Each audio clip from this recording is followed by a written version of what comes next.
Claudia. So Claudia Salomon is the president of the ICC International Court of Arbitration, the first woman to lead the institution in its 100-year history, widely recognized as one of the leading arbitration practitioners of her generation. She's known for her client-centric approach and her focus on digital transformation and diversity within the legal field. You were once a representative for the ICC Young Arbitration and ADR Forum. Now, as president, you've made generational diversity a priority. Looking back, how did your early days in YAF shape the way you lead the court today? So thank you so much for the opportunity to connect with the law and speak to your readership. I was one of the first chairs of YAF when it was only in the United States before it was global. And it was really an opportunity for me to connect with arbitration practitioners, also get some of my first speaking engagements and really learn so much more about arbitration. And so as president of the ICC court, I have really committed to YAF. I have done many YAF events and spoken at many YAF events around the world, and really see that the younger generation is so vital. They've got great ideas in shaping how arbitration should look, how dispute prevention and dispute resolution should look. And so we really want to engage them around the world. That's amazing. You've often said that lawyers should help prevent disputes before they even start. And do you think the ICC rules should eventually include a mandatory prevention stage or a mediation step for large contracts to stop cases from ever reaching arbitration? We have undergone a rules revision process over the last 18 months, and actually the ICC Executive Board just approved the proposed revision to the ICC Rules of Arbitration last week, and they will enter into force on the 1st of June, 2026. So one of the proposals was to have mandatory mediation or other aspects of alternative or amicable dispute resolution integrated into arbitration.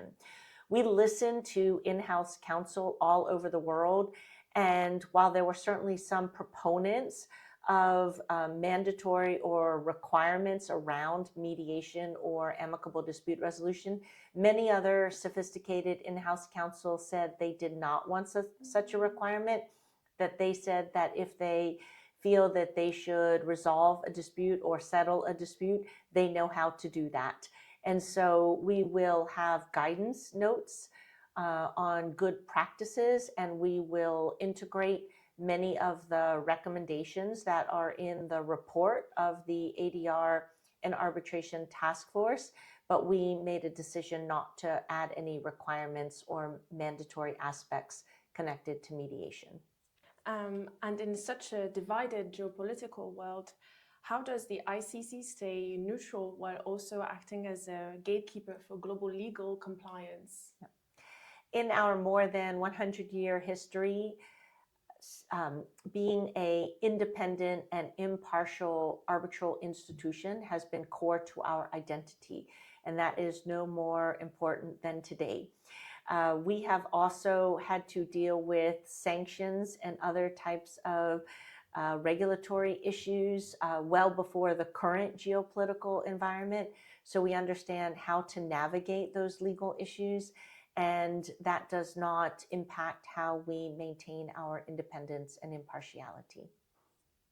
And there is a lot of talk about the ICC task force on AI. Do you believe the ICC should continue giving guidance, or is it time to add a specific article to the ICC rules to regulate how AI is being used in drafting and evidence? In our rules revision process, we did consider whether to have something in the rules about AI. And we certainly heard from some prominent arbitration practitioners who thought we should expressly include something. But our conclusion and the ultimate outcome was that the field is changing too rapidly to include something in the rules. But the ICC task force on AI in international arbitration is looking at all of these issues closely, and we do expect to issue guidance that we hope will be valuable to arbitrators and parties. And the expedited procedure, which handles cases up to $3 million, has been very successful.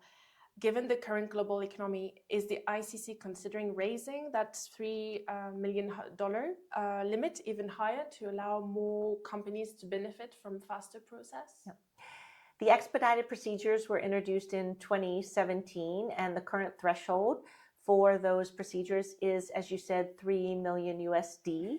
We do have many companies who do use the expedited procedures on an opt-in basis, even when the threshold is much higher than the 3 million USD. We considered whether to raise the threshold and how high to raise the threshold.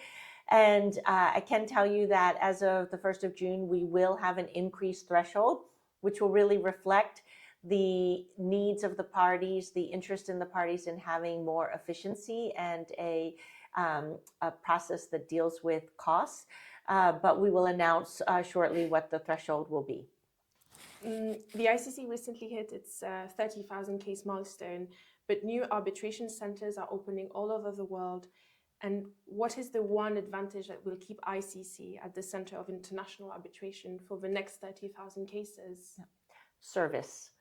I really would say that if there's one thing I want businesses, states, and state entities to think about when they think about ICC arbitration is our service. The service is the work we do at the ICC court in terms of scrutinizing draft awards, assessing the independence and impartiality of arbitrators, and all of the service that is provided by our case management teams, not only in Paris, but in offices around the world, including in Abu Dhabi, which handles the cases in the Middle East.